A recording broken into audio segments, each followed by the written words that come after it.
ಸರ್ಕಾರಕ್ಕೆ ಜಮೆ ಮಾಡಬೇಕಾಗಿರುವಂತಹ ಹಣ ಏನು 834 ಕೋಟಿ ಮತ್ತು ಖರ್ಚು ಮಾಡಿರುವಂತಹ ಸುಮಾರು 236-37 ಕೋಟಿಗೆ ಲೆಕ್ಕಪತ್ರಗಳೇ ಇಲ್ಲ. ಹಾಗಾದ್ರೆ ಇದೊಂದು 1000 ಕೋಟಿ ರೂಪಾಯಿಗಳ ಈ ಹಣ ಹಗರಣ, ಈ ಹಗರಣದಲ್ಲಿ ಈ 1000 ಕೋಟಿ ರೂಪಾಯಿಗಳ ಹಣ ಎಲ್ಲಿ ಹೋಯ್ತು? ಅದು 834 ಕೋಟಿಗೆ ಸರ್ಕಾರಕ್ಕೆ ಜಮೆ ಮಾಡಬೇಕಾಗಿರುವಂತ ದುಡ್ಡು ಇವತ್ತು ಯಾರ ಅಕೌಂಟ್ಗಳಲ್ಲಿದೆ? ಖಾಸಗಿ ಅಕೌಂಟ್ಗಳಲ್ಲಿದೆಯೋ ಅಥವಾ ಗ್ರಾಮ ಪಂಚಾಯಿತಿಯ ಅಕೌಂಟ್ಗಳಲ್ಲೇ ಇದೆಯೋ? ಗ್ರಾಮ ಪಂಚಾಯಿತಿಯ ಅಕೌಂಟ್ಗಳಲ್ಲೇ ಇದ್ರೆ ಯಾಕೆ ಅವರು ಸರ್ಕಾರಕ್ಕೆ ಜಮೆ ಮಾಡಿಲ್ಲ? ಜಮೆ ಮಾಡುವ ಹಾಗೆ ನೋಡ್ಕೊಳ್ಬೇಕಾಗಿದ್ದಂತ ಅಧಿಕಾರಿಗಳು ಏನು ಮಾಡ್ತಾ ಇದ್ದಾರೆ? ವೀಕ್ಷಕರೇ ನಮಸ್ಕಾರ, ನಾನು ರವಿಕೃಷ್ಣ ರೆಡ್ಡಿ. ತಮ್ಗೆಲ್ರಿಗೂ ದಿ ಫೈಲ್ ಎಕ್ಸ್ಪೋಸೆಗೆ ಸ್ವಾಗತ. ನಿಮ್ಗೆಲ್ರಿಗೂ ಗೊತ್ತಿರುವ ಹಾಗೆ ಕಳೆದ 5-6 ವರ್ಷಗಳಲ್ಲಿ ನಿರಂತರವಾಗಿ ದಿ ಫೈಲ್ ಕರ್ನಾಟಕ ರಾಜ್ಯ ಸರ್ಕಾರದ ಅನೇಕ ಹಗರಣಗಳನ್ನ, ಅವ್ಯವಹಾರಗಳನ್ನ ಬಯಲಿಗೆಳಿತಾನೆ ಬರ್ತಾ ಇದೆ. ಈಗ ಅಂತಹದ್ದೇ ಒಂದು ಬಹಳ ದೊಡ್ಡ ಹಗರಣ, ಸುಮಾರು 1,000 ಕೋಟಿಗೂ ಮೀರಿದಂತ ಕೇವಲ 1 ವರ್ಷದಲ್ಲಿ ನಮ್ಮ ರಾಜ್ಯದ ಗ್ರಾಮ ಪಂಚಾಯಿತಿ ವ್ಯಾಪ್ತಿಯಲ್ಲಿ ನಡೆದಿರುವಂತಹ 1,000 ಕೋಟಿಗೂ ಮೀರಿದಂತಹ ಬೃಹತ್ ಹಗರಣವನ್ನ ಇವತ್ತು ಸರ್ಕಾರದ ಅಧಿಕಾರಿಗಳೇ ಕರ್ನಾಟಕ ರಾಜ್ಯ ಲೆಕ್ಕ ಪರಿಶೋಧನೆ ಮತ್ತು ಲೆಕ್ಕಪತ್ರ ಇಲಾಖೆ ಕೊಟ್ಟಿರುವಂತಹ ದಾಖಲೆಗಳ ಆಧಾರದ ಮೇಲೆ ಇವತ್ತು ನಾವು ನಿಮ್ಮ ಮುಂದೆ ಇಡ್ತಾ ಇದ್ದೀವಿ. ನಿಮ್ಗೆಲ್ರಿಗೂ ಗೊತ್ತಿರೋ ಹಾಗೆ ಕರ್ನಾಟಕದಲ್ಲಿರುವಂತಹ ಗ್ರಾಮ ಪಂಚಾಯತ್ ವ್ಯವಸ್ಥೆ ಇಡೀ ದೇಶಕ್ಕೆ ಮಾದರಿಯಾದಂತಹದ್ದು. ನಜೀರ್ ಸಾಹಬರು ಶುರು ಮಾಡಿದಂತಹದ್ದು, ತದನಂತರ MP ಪ್ರಕಾಶ್ ಅಂತವರು, MY ಗೋರ್ಪಡೆ ಅಂತವರು ಅದಕ್ಕೆ ಸಾಕಷ್ಟು ಸುಧಾರಣೆಗಳನ್ನ ತಂದು 3 ಹಂತದಲ್ಲಿ ಗ್ರಾಮ ಪಂಚಾಯಿತಿ, ತಾಲೂಕು ಪಂಚಾಯಿತಿ ಮತ್ತು ಜಿಲ್ಲಾ ಪಂಚಾಯಿತಿ 3 ಹಂತಗಳ ಗ್ರಾಮ ಸ್ವರಾಜ್ಯವನ್ನ ರಾಜ್ಯದಲ್ಲಿ ತರೋದಕ್ಕೆ ಪ್ರಯತ್ನ ಪಟ್ಟಿದ್ದಾರೆ. ಇದೇ ಮಾದರಿಯನ್ನ ದೇಶದ ವಿವಿಧ ಕಡೆಗಳಲ್ಲಿ ಇವತ್ತು ಅಳವಡಿಸಿಕೊಳ್ಳಲಾಗಿದೆ. ಆದರೆ ಇವತ್ತಿನ ಸಂದರ್ಭದಲ್ಲಿ ಈ ಗ್ರಾಮ ಪಂಚಾಯಿತಿಗಳು ಸರಿಯಾಗಿ ಕಾರ್ಯನಿರ್ವಹಿಸ್ತಾ ಇದೆಯಾ, ಅವುಗಳ ಹಣಕಾಸು ವ್ಯವಸ್ಥೆ ಹೇಗಿದೆ, ವ್ಯವಹಾರಗಳು ಹೇಗಿದೆ ಅಂತ ನೋಡಿದಾಗ ಈಗಿನ ಕಾಂಗ್ರೆಸ್ ಸರ್ಕಾರದ ಅವಧಿಯಲ್ಲಿಯೇ ಸುಮಾರು 10,000 ಕೋಟಿಯ ಒಟ್ಟಾರೆ ಗ್ರಾಮ ಪಂಚಾಯಿತಿಗಳ ವ್ಯವಹಾರಗಳಲ್ಲಿ ಅಥವಾ ಖರ್ಚುಗಳಲ್ಲಿ ಸುಮಾರು 1,000 ಕೋಟಿ ರೂಪಾಯಿಗಿಂತ ಹೆಚ್ಚು ಹಣ ದುರ್ಬಳಕೆ ಆಗಿರುವಂತಹದ್ದು ಅಥವಾ ಮಾಯವಾಗಿರುವುದು ನಮಗೆ ಕಂಡು ಬರ್ತಾ ಇದೆ. ನಿಮ್ಗೆಲ್ರಿಗೂ ಗೊತ್ತಿರುವಂತೆ 2023ರಲ್ಲಿ ಸನ್ಮಾನ್ಯ ಸಿದ್ದರಾಮಯ್ಯನವರು ರಾಜ್ಯದ ಮುಖ್ಯಮಂತ್ರಿಯಾಗಿ 2ನೇ ಬಾರಿಗೆ ಅಧಿಕಾರವನ್ನು ವಹಿಸಿಕೊಂಡಾಗ ಅವರ ಸಂಪುಟದಲ್ಲಿ ಗ್ರಾಮೀಣಾಭಿವೃದ್ಧಿ ಇಲಾಖೆ ಸಚಿವರಾಗಿದ್ದಂತವರು ಪ್ರಿಯಾಂಕ್ ಖರ್ಗೆ, ಇವತ್ತಿನ AICCಯ ಅಧ್ಯಕ್ಷರಾಗಿರುವಂತಹ ಮಲ್ಲಿಕಾರ್ಜುನ್ ಖರ್ಗೆ ಅವರ ಮಗ. ಈಗ ನಡೆಯುವಂತಹ ಸರ್ಕಾರದಲ್ಲಿ ಅವರು ಗೃಹ ಸಚಿವರಾಗಿದ್ದಾರೆ. ಗೃಹ ಸಚಿವರಾಗಿದ್ದು ವಿಶೇಷವಾಗಿ RSS ವಿರುದ್ಧ ಅನೇಕ ವಿಚಾರಗಳನ್ನ ಮಾತನಾಡ್ತಾ ಇದ್ದಾರೆ. ಹಾಗಾಗಿ ದೇಶವ್ಯಾಪಿಯಾಗಿ ಗಮನವನ್ನ ಸೆಳೆದಿದ್ದಾರೆ.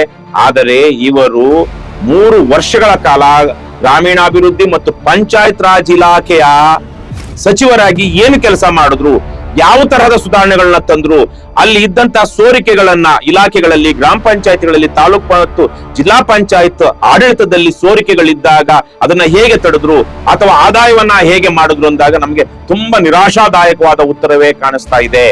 ಈಗ ಕರ್ನಾಟಕ ರಾಜ್ಯ ಲೆಕ್ಕ ಪರಿಶೋಧನೆ ಮತ್ತು ಲೆಕ್ಕಪತ್ರ ಇಲಾಖೆಯವರು 2023 ಮತ್ತು 24ರ ಸಾಲಿನ, ಅಂದರೆ 2024ರ ಮಾರ್ಚ್ 31ಕ್ಕೆ ಅಂತ್ಯವಾಗುವಂತಹ ಗ್ರಾಮ ಪಂಚಾಯಿತಿಗಳ ವಾರ್ಷಿಕ ಕ್ರೋಢೀಕೃತ ಲೆಕ್ಕ ಪರಿಶೋಧನಾ ವರದಿಯನ್ನ ಕೊಟ್ಟಿದ್ದಾರೆ.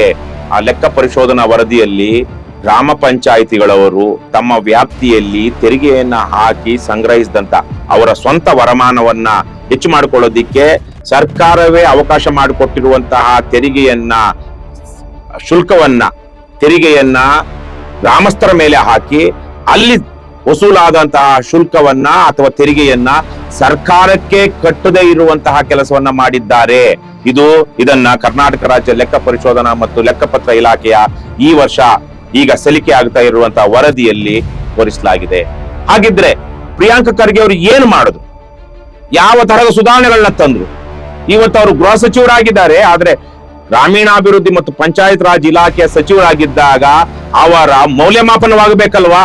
ಅವರದೇ ಇಲಾಖೆ ಎಷ್ಟು ಭ್ರಷ್ಟಾಚಾರದಿಂದಾಗಿ, ಅದಕ್ಷತೆಯಿಂದ ಕೂಡಿದೆ ಅಂದ್ರೆ ನಮಗೆ ಇಲ್ಲಿ 1000 ಕೋಟಿ ರೂಪಾಯಿಗಳ ನಷ್ಟ ಆಗಿರೋದು ನಮಗೆ ಕಾಣಿಸ್ತಿರುವಂತಹ ಸಂದರ್ಭದಲ್ಲಿ ಈ ಪ್ರಶ್ನೆ ಬಹಳ ಮುಖ್ಯವಾಗುತ್ತೆ. ಈ ವರದಿಯ ಪ್ರಕಾರ ನಮ್ಮ ರಾಜ್ಯದಲ್ಲಿ 2023-24ನೇ ಸಾಲಿನಂತ್ಯಕ್ಕೆ 5,950 ಗ್ರಾಮ ಪಂಚಾಯತಿಗಳು ಅಸ್ತಿತ್ವದಲ್ಲಿರುವೆ ಮತ್ತು ಈ 2025ರ ಮಾರ್ಚ್ 31ರ ಅಂತ್ಯಕ್ಕೆ 5,950 ಗ್ರಾಮ ಪಂಚಾಯತಿಗಳ ಲೆಕ್ಕ ಪರಿಶೋಧನಾ ಪೂರ್ಣಗೊಂಡಿರುತ್ತೆ ಅಂತ ಈ ವರದಿಯಲ್ಲಿ ಅವರು ಹೇಳ್ತಾ ಇದ್ದಾರೆ.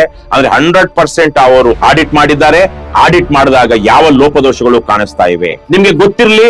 ಇವತ್ತು ನಮ್ಮ ಗ್ರಾಮ ಪಂಚಾಯಿತಿಗಳು ಬಹುತೇಕವಾಗಿ ರಾಜ್ಯ ಮತ್ತು ಕೇಂದ್ರ ಸರ್ಕಾರದ ಅನುದಾನದ ಮೇಲೆ ನಡೀತಾ ಇದೆ.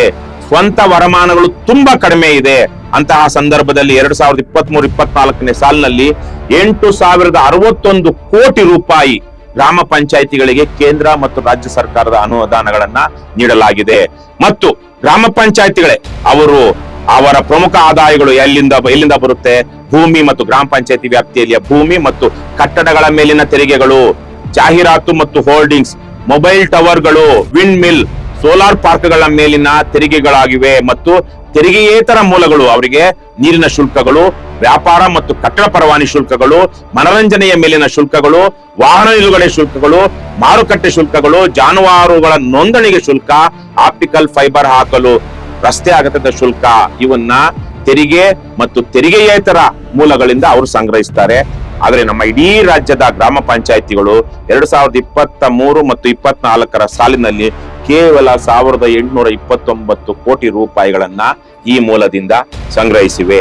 ಇಲ್ಲಿ ಈ ಆದಾಯದ ಮೂಲಗಳಲ್ಲಿ ನೀವು ನೋಡಿದಾಗ 81.5% ಸರ್ಕಾರದ ಅನುದಾನಗಳು, ಮತ್ತೆ 18.5% ತೆರಿಗೆ ಮತ್ತು ತೆರಿಗೆಯೇತರ, ಆಗ್ಲೇ ನಾನು ಹೇಳ್ದಂಗೆ ಬಿಲ್ಡಿಂಗ್ಗಳ ಮೇಲೆ, ಮನೆ ಜಾಗಗಳ ಮೇಲೆ, ಹೋರ್ಡಿಂಗ್ಸ್ ಮೇಲೆ, ಮೊಬೈಲ್ ಟವರ್ಗಳಿಗೆ, ಈ ತರಕ್ಕೆ, ಮತ್ತೆ ನೀರಿನ ಶುಲ್ಕ, ಪಾರ್ಕಿಂಗ್ ಶುಲ್ಕ, ಈ ತರದ್ರ ಮೂಲಕ ನಮ್ಮ ರಾಜ್ಯದಲ್ಲಿರುವಂತಹ 5,950 ಗ್ರಾಮ ಪಂಚಾಯಿತಿಗಳು ಕೇವಲ 1,829 ಕೋಟಿ ಶುಲ್ಕಗಳ ತೆರಿಗೆಯನ್ನ ಸಂಗ್ರಹಿಸಿವೆ.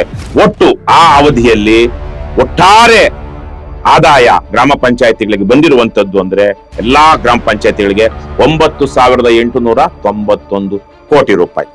ಇದರಲ್ಲಿ ಬಹಳ ಮುಖ್ಯವಾಗಿ ಹಗರಣ ಎಲ್ಲಾಗಿದೆ ಅಂತ ನಾವು ಗಮನಿಸಿದಾಗ 863 ಕೋಟಿ ರೂಪಾಯಿ ಆರೋಗ್ಯ ಉಪಕರ, ಅಭಿವೃದ್ಧಿ ಉಪತೆರಿಗೆ, ಶಿಕ್ಷಣ ಉಪತೆರಿಗೆ, ಗ್ರಂಥಾಲಯ ಉಪತೆರಿಗೆ, ಶಿಕ್ಷಕರ ಉಪತೆರಿಗೆ ಅಂತೇಳಿ ಸುಮಾರು 5 ಬಾಬತ್ಗಳಲ್ಲಿ ಗ್ರಾಮ ಪಂಚಾಯಿತಿ ವ್ಯಾಪ್ತಿಯಲ್ಲಿ ಗ್ರಾಮ ಪಂಚಾಯಿತಿಗಳು ಗ್ರಾಮಸ್ಥರ ಮೇಲೆ, ಅಲ್ಲಿನ ವ್ಯವಹಾರಗಳು, ಬಿಸ್ನೆಸ್ ಗಳ ಮೇಲೆ ಸೆಸ್ ಹಾಕ್ತಾರೆ.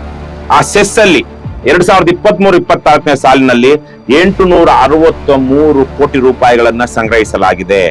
ಆದರೆ ಸರ್ಕಾರಕ್ಕೆ ಅವರು ಜಮಾ ಮಾಡಿರುವಂತದ್ದು ಕೇವಲ 293 ಕೋಟಿ ಮಾತ್ರ. ಇಲ್ಲೊಂದು ಬಹಳ ಗಂಭೀರವಾದ ವಿಚಾರ ಇದೆ. ಇಲ್ಲಿ ಅತಿ ದೊಡ್ಡ ಸೆಸ್ಸು ಗ್ರಾಮ ಪಂಚಾಯಿತಿಗಳು ಕಲೆಕ್ಟ್ ಮಾಡಿರುವಂತಹದ್ದು, ಅದರಲ್ಲೂ 168 ಕೋಟಿ ರೂಪಾಯಿಗಳನ್ನ ಶಿಕ್ಷಣಕ್ಕಾಗಿ ಸೆಸ್ ಆಗ್ತಾ ಇದ್ದಾರೆ. ಅಂದ್ರೆ ಆ ಸ್ಥಳೀಯವಾಗಿ ಅವರು ಕೆಲವೊಂದು ಬಾಬತ್ತುಗಳ ಮೇಲೆ ಸೆಸ್ ಅನ್ನ ಕಲೆಕ್ಟ್ ಮಾಡಬಹುದು, ಅದನ್ನ ಅವುಗಳ ಅಭಿವೃದ್ಧಿಗಾಗಿಯೇ ಬಳಸಬಹುದು. ಈಗ ಹೆಲ್ತ್ ಸೆಸ್ ಅಂತ ಹಾಕ್ತಾರೆ, ಅದನ್ನ ಆ ವ್ಯಾಪ್ತಿಯಲ್ಲಿ ಗ್ರಾಮ ಪಂಚಾಯಿತಿಗಳ ವ್ಯಾಪ್ತಿಯಲ್ಲಿ ಹೆಲ್ತ್ ಇಂಪ್ರೂವ್ಮೆಂಟ್ ಮಾಡೋದಿಕ್ಕೆ, ಆರೋಗ್ಯ ಸೌಲಭ್ಯಗಳನ್ನ ಬಳಸೋದಿಕ್ಕೆ, ಆರೋಗ್ಯ ಸೌಲಭ್ಯಗಳನ್ನ ಕೊಡೋದಿಕ್ಕೆ ಬಳಸಬಹುದು. ಅದೇ ತರಕ್ಕೆ ಎಜುಕೇಶನ್ ಸೆಸ್ ಅಂತ ಹಾಕಿದಾಗ ಅವರ ವ್ಯಾಪ್ತಿಯಲ್ಲಿ ಶಿಕ್ಷಣದ ಸಂಬಂಧಿತ ವಿಚಾರಗಳಿಗೆ ಅದನ್ನ ಬಳಸಬೇಕು. ಹೀಗೆ 187 ಕೋಟಿ ರೂಪಾಯಿಯನ್ನ 2023-24 ರಾಜ್ಯಾದ್ಯಂತ ಗ್ರಾಮ ಪಂಚಾಯಿತಿಗಳು ಸಂಗ್ರಹಿಸಿವೆ. ಆದರೆ ಒಂದು ವಿಚಾರ ಇಲ್ಲಿ, ಗ್ರಾಮ ಪಂಚಾಯಿತಿಗಳು ಭೂಮಿ ಮತ್ತು ಕಟ್ಟಡಗಳ ಮೇಲೆ ವಿಧಿಸುವ ತೆರಿಗೆಯ ಮೇಲೆ ಪ್ರತಿ 1 ರೂಪಾಯಿಗೆ 10 ಪೈಸೆಯವರೆಗೆ ಶಿಕ್ಷಣ ಉಪಕರವನ್ನು ವಿಧಿಸಿ ವಸೂಲಿಸಲು ಕರ್ನಾಟಕ ಶಿಕ್ಷಣ ಕಾಯ್ದೆ 1983ರಲ್ಲಿ ಅವಕಾಶವಿರುವುದಿಲ್ಲ. ಸರ್ಕಾರದ ಸುತ್ತೋಲೆ ಸೋ ಪ್ರಕಾರ ದಿನಾಂಕ 19/3/2019 ಅನ್ವಯ ಶಿಕ್ಷಣ ಉಪಕರ ವಿಧಿಸುವುದನ್ನು ಸ್ಥಗಿತಗೊಳಿಸಲಾಗಿದ್ದಾಗ್ಯೂ 2023-24ನೇ ಆರ್ಥಿಕ ವರ್ಷದ ಲೆಕ್ಕ ಪರಿಶೋಧನೆಯಲ್ಲಿ ಗ್ರಾಮ ಪಂಚಾಯಿತಿಗಳು ಶಿಕ್ಷಣ ಉಪಕರ ವಸೂಲಿಸಿರುವುದು ಕಂಡು ಬಂದಿರುತ್ತದೆ. ಅಂದರೆ ಇದನ್ನ 2019ರಲ್ಲಿ ನೀವು ಯಾವುದೇ ಕಾರಣಕ್ಕೂ ಶಿಕ್ಷಣದ ಸೆಸ್, ಎಜುಕೇಶನ್ ಸೆಸ್ ಅಂತ ವಸೂಲಿ ಮಾಡಬೇಡಿ ಅಂತ ಹೇಳಿದ್ರು ನಮ್ಮ ರಾಜ್ಯದಲ್ಲಿ 2023-24ನೇ ಸಾಲಿನಲ್ಲಿ ಆಗ್ಲೇ ನಾನು ಹೇಳಿದಾಗೆ 168 ಕೋಟಿ ರೂಪಾಯಿಗಳಷ್ಟು ಹಣವನ್ನ ಕಾನೂನು ಬಾಹಿರವಾಗಿಯೇ ಗ್ರಾಮ ಪಂಚಾಯಿತಿಗಳು ಆ ಭಾಗದ ಗ್ರಾಮಸ್ಥರಿಂದ ವಸೂಲಿ ಮಾಡಿವೆ.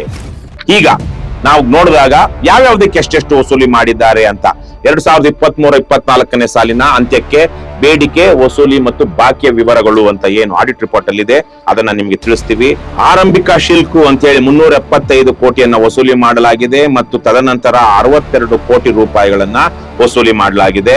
ಒಟ್ಟಾರೆಯಾಗಿ 438 ಕೋಟಿ ರೂಪಾಯಿಗಳನ್ನ ಆರೋಗ್ಯೋಪಕರವಾಗಿ ವಸೂಲು ಮಾಡಲಾಗಿದೆ. ಮತ್ತೆ ಡೆವಲಪ್ಮೆಂಟ್ ಸೆಸ್, ಈ ಡೆವಲಪ್ಮೆಂಟ್ ಸೆಸ್ ಅಲ್ಲಿ ಕೇವಲ 4,35,000 ರೂಪಾಯಿಗಳನ್ನ ವಸೂಲಿ ಮಾಡಲಾಗಿದೆ. ಮುಂದಿನ ದೊಡ್ಡ ಬಾಬತ್ತು ಎಜುಕೇಶನ್ ಸೆಸ್, ಶಿಕ್ಷಣ ಉಪಕರ. ಅದರಲ್ಲಿ ಆರಂಭಿಕ ಶಿಲ್ಕು 168 ಕೋಟಿ ರೂಪಾಯಿಗಳನ್ನ ವಸೂಲಿ ಮಾಡಲಾಗಿದ್ರೆ ತದನಂತರದಲ್ಲಿ 81 ಲಕ್ಷ ರೂಪಾಯಿಗಳನ್ನ ವಸೂಲಿ ಮಾಡಲಾಗಿದೆ. ಒಟ್ಟು 168 ಕೋಟಿ 85 ಲಕ್ಷ ರೂಪಾಯಿಗಳನ್ನ ಅದರಲ್ಲಿ ವಸೂಲಿ ಮಾಡಲಾಗಿದೆ.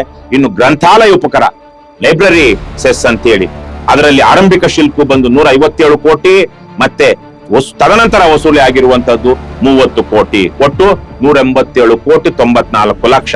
ಮತ್ತೆ ಭಿಕ್ಷುಕರ ಉಪಕರ ಅಂತ ಹೇಳಿ ಆರಂಭಿಕ ಶಿಲ್ಕು 53 ಕೋಟಿ 39 ಲಕ್ಷ, ವಸೂಲಿ ತದನಂತರ ವಸೂಲಿ 15 ಕೋಟಿ 9 ಲಕ್ಷ. ಒಟ್ಟು 68 ಕೋಟಿ 48 ಲಕ್ಷ ರೂಪಾಯಿಗಳನ್ನ ವಸೂಲಿ ಮಾಡಲಾಗಿದ್ದಾರೆ. ಒಟ್ಟಾರೆಯಾಗಿ ಈ 4 ಸೆಸ್ಗಳಲ್ಲಿ ಗ್ರಾಮ ಪಂಚಾಯತಿಗಳು, ರಾಜ್ಯಾದ್ಯಂತ ಗ್ರಾಮ ಪಂಚಾಯತಿಗಳು ಆರಂಭಿಕ ಶಿಲ್ಕು ಅಂತೇಳಿ 754 ಕೋಟಿ 51 ಲಕ್ಷವನ್ನ, ತದನಂತರ ವಸೂಲಿಯಾಗಿ 108 ಕೋಟಿ 91 ಲಕ್ಷವನ್ನ, ಒಟ್ಟು 863 ಕೋಟಿ 43 ಲಕ್ಷವನ್ನ ವಸೂಲಿ ಮಾಡಿದ್ದಾರೆ. ಆದರೆ ಸರ್ಕಾರಕ್ಕೆ ಎಷ್ಟು ಜಮಾ ಮಾಡಿದ್ದಾರೆ? 863 ಕೋಟಿಯಲ್ಲಿ ಕೇವಲ 29 ಕೋಟಿ 32 ಲಕ್ಷವನ್ನ ಮಾತ್ರ ಸರ್ಕಾರಕ್ಕೆ ಜಮಾ ಮಾಡಿದ್ದಾರೆ. ಇಲ್ಲಿ ಲೆಕ್ಕ ಪರಿಶೋಧನೆ ವೇಳೆ ಕಂಡು ಬಂದ ಒಂದು ಪ್ರಕರಣದ ವಿವರ ಹೇಳ್ತಾರೆ ಆಡಿಟ್ ಅಲ್ಲಿ. ಕೋಲಾರ ಜಿಲ್ಲೆಯ ಮಾಲೂರು ತಾಲೂಕಿನ ಚಿಕ್ಕ ಕುಂತೂರು ಗ್ರಾಮ ಪಂಚಾಯತಿ ವ್ಯಾಪ್ತಿಯಲ್ಲಿ ಏಪ್ರಿಲ್ 2023 ಮಾಹೆಯಿಂದ ಮಾರ್ಚ್ 2024 ಮಾಹೆವರೆಗೆ ಒಟ್ಟು 16,16,000 ರೂಪಾಯಿಗಳನ್ನ ತೆರಿಗೆ ವಸೂಲಿಸಿ ಗ್ರಾಮ ಪಂಚಾಯತಿ ನಿಧಿಗೆ ಕೇವಲ 14,22,000 ರೂಪಾಯಿಗಳನ್ನ ಮಾತ್ರ ಜಮೆ ಮಾಡಿರುತ್ತಾರೆ. ವ್ಯತ್ಯಾಸದ ಮೊತ್ತ ಸುಮಾರು 1,94,000 ರೂಪಾಯಿಗಳ ಮೊತ್ತವನ್ನು ಗ್ರಾಮ ಪಂಚಾಯತಿ ನಿಧಿಗೆ ಕಡಿಮೆ ಇರುಸಾಲು ಮತ್ತು ವಿಳಂಬವಾಗಿ ಜಮೆ ಮಾಡುವ ಮೂಲಕ 1,94,000 ರೂಪಾಯಿಗಳ ಮೊತ್ತವನ್ನು ತಾತ್ಕಾಲಿಕವಾಗಿ ದುರುಪಯೋಗ ಪಡಿಸಿಕೊಂಡಿರುವುದು ಲೆಕ್ಕ ಪರಿಶೋಧನೆಯಲ್ಲಿ ಸದರಿ ಮೊತ್ತವನ್ನು ವಸೂಲಾತಿಗಾಗಿ ಪ್ರಸ್ತಾಪಿಸಲಾಗಿದೆ ಅಂತ ಹೇಳಿ ಅವರು ರಿಪೋರ್ಟ್ ಮಾಡಿದ್ದಾರೆ. ಅಂದರೆ ಇವರು ವಸೂಲು ಮಾಡ್ತಾರೆ, ಅದನ್ನ ಬೇರೆ ಬೇರೆ ಕಾರಣಗಳ ಖರ್ಚು ಮಾಡಿರ್ತಾರೆ. ಯಾವುದೋ ಒಂದಷ್ಟು ಖರ್ಚು ಮಾಡಿದ ದುಡ್ಡವನ್ನ ಸರಿಯಾದ ಸಮಯಕ್ಕೆ ಅವರು ಸರ್ಕಾರಕ್ಕೆ ಜಮೆ ಮಾಡಿರೋದಿಲ್ಲ. ಇಂತಹ ಹಲವಾರು ಇದರಲ್ಲಿ ಇವರು ಈಗ ಕಂಡುಕೊಂಡಿರುವಂತದ್ದು ಏನು ಅಂದ್ರೆ, ಸರ್ಕಾರಕ್ಕೆ ಜಮೆ ಮಾಡದಿರುವ ಮೊತ್ತ ಹೆಲ್ತ್ ಸೆಸ್ ಅಲ್ಲಿ 427 ಕೋಟಿ ರೂಪಾಯಿ, ಅಭಿವೃದ್ಧಿ ಸೆಸ್ ಅಲ್ಲಿ 4,35,000, ಶಿಕ್ಷಣ ಉಪಕರದಲ್ಲಿ 167 ಕೋಟಿ 27 ಲಕ್ಷ, ಗ್ರಂಥಾಲಯ ಉಪಕರದಲ್ಲಿ 180 ಕೋಟಿ 85 ಲಕ್ಷ, ಭಿಕ್ಷುಕರ ಉಪಕರದಲ್ಲಿ 58 ಕೋಟಿ 76 ಲಕ್ಷ, ಒಟ್ಟು 834 ಕೋಟಿ 11 ಲಕ್ಷ ರೂಪಾಯಿಗಳಷ್ಟು ಮೊತ್ತವನ್ನ ಸರ್ಕಾರಕ್ಕೆ ಜಮೆ ಮಾಡಿಲ್ಲ 2023-24 ವ್ಯಾಪ್ತಿಯಲ್ಲಿ. ಇನ್ನು ಅದೇ ತರಕ್ಕೆ ಸುಮಾರು 236 ಕೋಟಿ ರೂಪಾಯಿಗಳಿಗೆ ಬಿಲ್ಗಳೇ ಇಲ್ಲ ಅವ್ರು ಖರ್ಚು ಮಾಡಿರೋದಕ್ಕೆ. ಗ್ರಾಮ ಪಂಚಾಯತಿಗಳಲ್ಲಿ ವೆಚ್ಚಗಳಿಗೆ ಪೂರಕ ಬಿಲ್ಗಳನ್ನ ಒದಗಿಸದಿರುವುದು ಅನ್ನುವಂತಹ ಹೆಡಿಂಗ್ ಅಲ್ಲಿ ಈ ಆಡಿಟ್ ರಿಪೋರ್ಟ್ ಅಲ್ಲಿ ಏನಿದೆ, ಗ್ರಾಮ ಪಂಚಾಯತಿಗಳ ಸಂಖ್ಯೆ ಕೇವಲ 1731 ಸಂಖ್ಯೆಗಳಲ್ಲಿ ಸೆಕ್ಷನ್ ಎ ಮೊತ್ತ ಅಂತೇಳಿ 228 ಕೋಟಿ 93 ಲಕ್ಷಕ್ಕೆ, ಮತ್ತೆ ಸೆಕ್ಷನ್ ಬಿ ಅಡಿಯಲ್ಲಿ 7 ಕೋಟಿ 46 ಲಕ್ಷಕ್ಕೆ, ಒಟ್ಟು 236 ಕೋಟಿ ಸುಮಾರಿಗೆ ಯಾವುದೇ ತರಹದ ಬಿಲ್ಗಳನ್ನೇ ಕೊಟ್ಟಿಲ್ಲ. ಅಂದ್ರೆ ಇದು ಒಟ್ಟು ಹಗರಣ. ಸರ್ಕಾರಕ್ಕೆ ಜಮೆ ಮಾಡಬೇಕಾಗಿರುವಂತಹ ಹಣ ಏನು 834 ಕೋಟಿ ಮತ್ತು ಖರ್ಚು ಮಾಡಿರುವಂತಹ ಸುಮಾರು 236-37 ಕೋಟಿಗೆ ಲೆಕ್ಕಪತ್ರಗಳೇ ಇಲ್ಲ. ಹಾಗಾದ್ರೆ ಇದೊಂದು 1000 ಕೋಟಿ ರೂಪಾಯಿಗಳ ಈ ಹಣ ಹಗರಣ. ಈ ಹಗರಣದಲ್ಲಿ ಈ 1000 ಕೋಟಿ ರೂಪಾಯಿಗಳ ಹಣ ಎಲ್ಲಿ ಹೋಯ್ತು? ಎಲ್ಲಿದೆ ಇವತ್ತು? ಬ್ಯಾಂಕ್ಗಳಲ್ಲಿದೆಯಾ? ಗ್ರಾಮ ಪಂಚಾಯತಿ ಬ್ಯಾಂಕ್ಗಳಲ್ಲಿದೆಯಾ? ಖಾಸಗಿ ವ್ಯಕ್ತಿಗಳ ಕೈಯಲ್ಲಿದೆಯಾ? ಎಲ್ಲಿದೆ?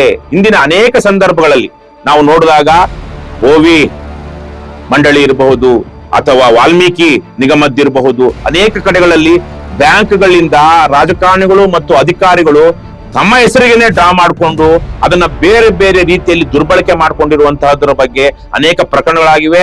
ಒಬ್ಬ ಸರ್ಕಾರದ ಸಚಿವರೇ ರಾಜೀನಾಮೆ ಕೊಡುವಂತಹ ಒಂದು ಪ್ರಸಂಗ ಸೃಷ್ಟಿಯಾಗಿದೆ. ಇವತ್ತು ಅದರ ಮೇಲೆ ಕೇಸುಗಳು ನಡೀತಾ ಇದೆ. ಹಾಗೆ ಇದು ಸಹ ಸುಮಾರು 1,000 ಕೋಟಿ ರೂಪಾಯಿಗಳಿಗೆ ಇವತ್ತು ಯಾವುದೇ ಲೆಕ್ಕಪತ್ರ ಇಲ್ಲ. ಆ ಹಣ ಎಲ್ಲಿ ಇದೆ ಅಂತ ಗೊತ್ತಿಲ್ಲ. ಅದು 834 ಕೋಟಿಗೆ ಸರ್ಕಾರಕ್ಕೆ ಜಮೆ ಮಾಡಬೇಕಾಗಿರುವಂತ ದುಡ್ಡು ಇವತ್ತು ಯಾರ ಅಕೌಂಟ್ಗಳಲ್ಲಿದೆ? ಖಾಸಗಿ ಅಕೌಂಟ್ಗಳಲ್ಲಿದೆಯೋ ಅಥವಾ ಗ್ರಾಮ ಪಂಚಾಯಿತಿಯ ಅಕೌಂಟ್ಗಳಲ್ಲೇ ಇದೆಯೋ? ಗ್ರಾಮ ಪಂಚಾಯಿತಿಯ ಅಕೌಂಟ್ಗಳಲ್ಲೇ ಇದ್ರೆ ಯಾಕೆ ಅವರು ಸರ್ಕಾರಕ್ಕೆ ಜಮೆ ಮಾಡಿಲ್ಲ? ಜಮೆ ಮಾಡುವ ಹಾಗೆ ನೋಡ್ಕೊಳ್ಬೇಕಾಗಿದ್ದಂತ ಅಧಿಕಾರಿಗಳು ಏನು ಮಾಡ್ತಾ ಇದ್ದಾರೆ? ಒಂದು ಇಲಾಖೆಯಲ್ಲಿ ಸುಮಾರು 10,000 ಕೋಟಿ ರೂಪಾಯಿಗಳು ಖರ್ಚು ಮಾಡುವಂತ ಇಲಾಖೆಯಲ್ಲಿ ಸುಮಾರು 1,000 ಕೋಟಿ ರೂಪಾಯಿಗಳ ಲೇವಾದೇವಿಯಲ್ಲಿ ಅವ್ಯವಹಾರ ಆಗಿದೆ ಅಂದಾಗ ಆ ಇಲಾಖೆಯ ಸಚಿವರು ಏನು ಮಾಡ್ತಾ ಇದ್ರು? ಪ್ರಿಯಾಂಕ ಖರ್ಗೆ ಅವರು ಆಗ್ಲೇ ಹೇಳಿದಾಗೆ ಇವತ್ತು ದೇಶವ್ಯಾಪಿಯಾಗಿ RSS ವಿಚಾರವನ್ನ ಮಾತನಾಡ್ತಿರುವಂತ ಕಾರಣಕ್ಕಾಗಿ ದೇಶವ್ಯಾಪಿಯ ಗಮನ ಸೆಳೆದಿದ್ದಾರೆ. ಆದರೆ ಅವರು ಪಂಚಾಯತ್ ರಾಜ್ ಮತ್ತು ಗ್ರಾಮೀಣಾಭಿವೃದ್ಧಿ ಇಲಾಖೆ ಸಚಿವರಾಗಿದ್ದಾಗ ಅವರದೇ ಇಲಾಖೆಯಲ್ಲಿ ನಡೆದಿರುವಂತಹ ಇಂಥ ಬೃಹತ್ ಹಗರಣದ ಬಗ್ಗೆ ಏನಾದ್ರೂ ಮಾಡಿದ್ದಾರಾ? ಏನಾದ್ರೂ ಕ್ರಮ ತೆಗೆದುಕೊಳ್ಳೋದಕ್ಕೆ ಮುಂದಾಗಿದ್ದರಾ? ಸುಮಾರು 10% ಗ್ರಾಮ ಪಂಚಾಯತಿಗಳಲ್ಲಿ ಇರುವಂತಹ ಹಣ ದುರ್ಬಳಕೆ ಆಗಿದೆ ಅಥವಾ ಅದು ಎಲ್ಲಿದೆ ಅಂತಲೇ ಗೊತ್ತಾಗ್ತಾ ಇಲ್ಲ. ಹವಾಲ ಆಗಿದೆಯೋ ಅಥವಾ ಈಗಾಗಲೇ ಅದು ಖಾಸಗಿ ವ್ಯಕ್ತಿಗಳ ಕೈಗೆ ಹೋಗಿ ಅದನ್ನ ಮುಚ್ಚಾಕಲಾಗಿದೆಯೋ ಗೊತ್ತಾಗ್ತಾ ಇಲ್ಲ. ಇಂತಹ ಸಂದರ್ಭದಲ್ಲಿ ಇವತ್ತು ದಿ ಫೈಲ್ ದಾಖಲೆಗಳ ಆಧಾರದ ಮೇಲೆ ನಿಮ್ಮ ಮುಂದೆ ಈ ಮಾಹಿತಿಯನ್ನ ಇಟ್ಟಿದೆ. ಇದೊಂದು ಬಹಳ ದೊಡ್ಡ ಗಂಭೀರ ಪ್ರಕರಣ. ಈ ಪ್ರಕರಣದಲ್ಲಿ ಆಗ್ಲೇ ಹೇಳಿದ ಹಾಗೆ ಎಜುಕೇಶನ್ ಸೆಸ್ 10% ಮೀರಬಾರದು, ತಗೊಳ್ಳೇಬಾರದು ಅಂತ ಇದ್ರೂ ಸಹ ಸುಮಾರು 168 ಕೋಟಿ ರೂಪಾಯಿಗಳಷ್ಟು ಸೆಸ್ ಅನ್ನ, ಎಜುಕೇಶನ್ ಸೆಸ್ ಅನ್ನ ಗ್ರಾಮ ಪಂಚಾಯತಿಗಳು ಕಾನೂನು ಬಾಹಿರವಾಗಿ ವಸೂಲಿ ಮಾಡಿವೆ. ಅಂದರೆ ಗ್ರಾಮ ಪಂಚಾಯತಿ ಇಲಾಖೆಯ ಉನ್ನತಾಧಿಕಾರಿಗಳು, ಇಒಗಳು, ಸಿಇಒಗಳು ಯಾವ ಮಟ್ಟಕ್ಕೆ ಈ ಸೆಸ್ ವಸೂಲಾತಿಯಲ್ಲಿ ಬೇಜವಾಬ್ದಾರಿಯನ್ನ ತೋರಿಸಿದ್ದಾರೆ. ಇಂತಹ ಕಾನೂನು ಬಾಹಿರವಾಗಿ ಗ್ರಾಮಸ್ಥರ ಮೇಲೆ, ಪ್ರಜೆಗಳ ಮೇಲೆ ತೆರಿಗೆಯನ್ನು ಹಾಕ್ತಿರುವಂತಹ ಸಂದರ್ಭದಲ್ಲಿ ಇಲ್ಲ, ಈ ತೆರಿಗೆ ಹಾಕೋದಿಕ್ಕೆ ಅವಕಾಶವಿಲ್ಲ ಅಂತ ಇವ್ರಿಗೆ ಗೊತ್ತಾಗಿಲ್ವಾ? ಬಹಳ ದೊಡ್ಡ ಮಟ್ಟದ ಅದಕ್ಷತೆ, ಭ್ರಷ್ಟಾಚಾರ, ಬೇಜವಾಬ್ದಾರಿತನ ನಮಗೆ ಈ ಗ್ರಾಮೀಣಾಭಿವೃದ್ಧಿ ಮತ್ತು ಪಂಚಾಯತ್ ರಾಜ್ ಇಲಾಖೆಯ ಕಾರ್ಯವೈಖರಿಯಲ್ಲಿ ಕಾಣಿಸ್ತಾ ಇದೆ. ವೀಕ್ಷಕರೇ, ಇವೆಲ್ಲವನ್ನು ನಿಮ್ಗೆ ಗೊತ್ತಿರುವ ಹಾಗೆ ದಾಖಲೆಗಳ ಆಧಾರದ ಮೇಲೆ ದಿ ಫೈಲ್ ನಿಮ್ಮ ಮುಂದೆ ಇಡ್ತಾ ಇದೆ. ಇದು ಸರ್ಕಾರದ್ದೇ ದಾಖಲೆಗಳು. ಸರ್ಕಾರದ ಕರ್ನಾಟಕ ರಾಜ್ಯ ಲೆಕ್ಕ ಪರಿಶೋಧನೆ ಮತ್ತು ಲೆಕ್ಕಪತ್ರ ಇಲಾಖೆಯವರು ಕೇವಲ 1 ವರ್ಷದ ಅವಧಿಯಲ್ಲಿ ಮಾಡಿರುವಂತಹ ಆಡಿಟ್ ನ ಆಧಾರದ ಮೇಲೆ ನಾವು ನಿಮ್ಮ ಮುಂದೆ ಇಡ್ತಾ ಇದ್ದೀವಿ. ಇದೊಂದು ಬಹಳ ಗಂಭೀರವಾದ ಪ್ರಕರಣ ಆಗಿದ್ದು 1,000 ಕೋಟಿ ರೂಪಾಯಿಗಳ ಬೃಹತ್ ಹಗರಣ ಗ್ರಾಮ ಪಂಚಾಯಿತಿ ವ್ಯಾಪ್ತಿಯಲ್ಲಿ ನಡೆದಿರುವಂತಹದ್ದು. ಇನ್ನು ತಾಲೂಕ್ ಪಂಚಾಯತಿ ಮತ್ತು ಜಿಲ್ಲಾ ಪಂಚಾಯತಿ ವ್ಯಾಪ್ತಿಗೆ ಹೋದ್ರೆ ಅದು ಇನ್ನೆಷ್ಟು ಕೋಟಿಗಳ, ಸಾವಿರಾರು ಕೋಟಿಗಳ ಹಗರಣ ಇರುತ್ತೋ ಗೊತ್ತಿಲ್ಲ. ಇದು ಕೇವಲ 5,950 ಗ್ರಾಮ ಪಂಚಾಯತಿಗಳ ವ್ಯಾಪ್ತಿಯಲ್ಲಿ 2023-24ನೇ ಸಾಲಿನಲ್ಲಿ ಕೇವಲ 1 ವರ್ಷದ ಸಾಲಿನಲ್ಲಿ ನಡೆದಿರುವಂತಹ 1,000 ಕೋಟಿ ರೂಪಾಯಿಗೂ ಮೀರಿದಂತಹ ಬೃಹತ್ ಹಗರಣ. ಆಗ ಹೇಳಿದಾಗ 834 ಕೋಟಿ ರೂಪಾಯಿ ಸರ್ಕಾರಕ್ಕೆ ಜಮೆ ಆಗಿಲ್ಲ. ಆಗಿದ್ದಲ್ಲಿ ಆ ಹಣ ಎಲ್ಲಿದೆ? ಮತ್ತು ಇನ್ನು 236 ಕೋಟಿ ರೂಪಾಯಿಗಳಿಗೆ ಖರ್ಚು ಮಾಡಿರುವಂತದಕ್ಕೆ ವಿವರಗಳೇ ಇಲ್ಲ, ವೋಚರ್ ಇಲ್ಲ, ಬಿಲ್ ಇಲ್ಲ. ಇವತ್ತು ತಪ್ಪಿತಸ್ಥರು ಯಾರು? ಅಧಿಕಾರಿಗಳು ತಪ್ಪಿತಸ್ಥರೇ ಅಥವಾ ಗ್ರಾಮ ಪಂಚಾಯತಿ ಸದಸ್ಯರು ತಪ್ಪಿತಸ್ಥರೇ? ಮೇಲಧಿಕಾರಿಗಳು ತಪ್ಪಿತಸ್ಥರೇ? ಒಟ್ಟಾರೆಯಾಗಿ ರಾಜ್ಯದ ಜನರ ತೆರಿಗೆ ಹಣ ಯಾವೆಲ್ಲ ರೀತಿಯಲ್ಲಿ ಪೋಲಾಗ್ತಾ ಇದೆ ಅನ್ನೋದಕ್ಕೆ ಇದೊಂದು ಜ್ವಲಂತ ಉದಾಹರಣೆ. ಇದಿಷ್ಟು ದಾಖಲೆಗಳ ಆಧಾರದ ಮೇಲೆ 1 ವರ್ಷದ ಅವಧಿಯಲ್ಲಿ ಗ್ರಾಮ ಪಂಚಾಯತಿ ವ್ಯಾಪ್ತಿಯಲ್ಲಿ ನಡೆದಿರುವಂತಹ ಬೃಹತ್ ಹಗರಣದ ವಿವರಗಳು. ಇದರ ಬಗ್ಗೆ ಮುಂದಿನ ಸಾಲು 24-25ರ ಅವಧಿಯ ಲೆಕ್ಕ ಪರಿಶೋಧನೆ ಸಹ ಬರುತ್ತೆ. ಅಲ್ಲಿ ಇನ್ನೆಷ್ಟು ಅವ್ಯವಹಾರಗಳಾಗಿರುತ್ತೋ ನಮ್ಗೆ ಗೊತ್ತಿಲ್ಲ. ಆ ದಾಖಲೆಗಳು ಸಿಕ್ಕಾಗ ಮತ್ತೆ ಅದನ್ನ ನಿಮ್ಮ ಮುಂದೆ ಪ್ರಸ್ತುತಪಡಿಸ್ತೇವೆ. ಅಲ್ಲಿವರೆಗೂ ನಮಸ್ಕಾರ. ಇವತ್ತು ನಾನು ನಿಮ್ಮಲ್ಲಿ ಒಂದು ಮನವಿ ಮಾಡ್ತಾ ಇದ್ದೀನಿ. ದಿ ಫೈಲ್ ಕಳೆದ 3 ವರ್ಷಗಳಿಂದ ಯಾರ ಮುಲಾಜಿಗೂ ಒಳಗಾಗದೆ ನಿಷ್ಪಕ್ಷಪಾತವಾಗಿ ತನಿಖಾ ವರದಿಗಳನ್ನ ನಿಮ್ಮ ಮುಂದೆ ಇಡ್ತಾ ಇದೆ. ಕೋವಿಡ್ ಹಗರಣ ಆಗಿರ್ಬೋದು, ಶಿಕ್ಷಕರ ನೇಮಕಾತಿಯಲ್ಲಿನ ಅಕ್ರಮವಾಗಿರ್ಬೋದು, ಸರ್ಕಾರದ ಹಲವಾರು ಭ್ರಷ್ಟಾಚಾರಗಳನ್ನ ದಾಖಲೆ ಸಮೇತ ಬಯಲು ಮಾಡ್ತಾ ಇದೆ. ನಮ್ಮ ಈ ವರದಿಗಳನ್ನ ಆಧರಿಸಿ ತನಿಖಾ ಆಯೋಗಗಳು ರಚನೆ ಆಗಿದೆ. ನಮ್ಮ ಸಂಸ್ಥೆ ಹೀಗೆ ನಿರಂತರವಾಗಿ ನಿರ್ಭೀತಿಯಿಂದ ಸ್ವತಂತ್ರವಾಗಿ ಮುಂದುವರಿಯೋದಕ್ಕೆ ನಿಮ್ಮ ಸಹಾಯ ಅತ್ಯಗತ್ಯ. ಹಾಗಾಗಿ ನನ್ನ ಮನವಿ, ಡಿಸ್ಕ್ರಿಪ್ಷನ್ ಬಾಕ್ಸ್ ನಲ್ಲಿರುವಂತಹ ಲಿಂಕ್ ಬಳಸಿ ಅಥವಾ ಈ ವಿಡಿಯೋದಲ್ಲಿ QR ಕೋಡ್ ನ ಸ್ಕ್ಯಾನ್ ಮಾಡಿ ನಿಮ್ಮ ಕೈಲಾದಷ್ಟು ಹಣ ಡೊನೇಟ್ ಮಾಡಿ. ಈ ಮೂಲಕ ಸ್ವತಂತ್ರ ಪತ್ರಿಕೋದ್ಯಮವನ್ನ ಬೆಂಬಲಿಸಿ. ನಮಸ್ಕಾರ.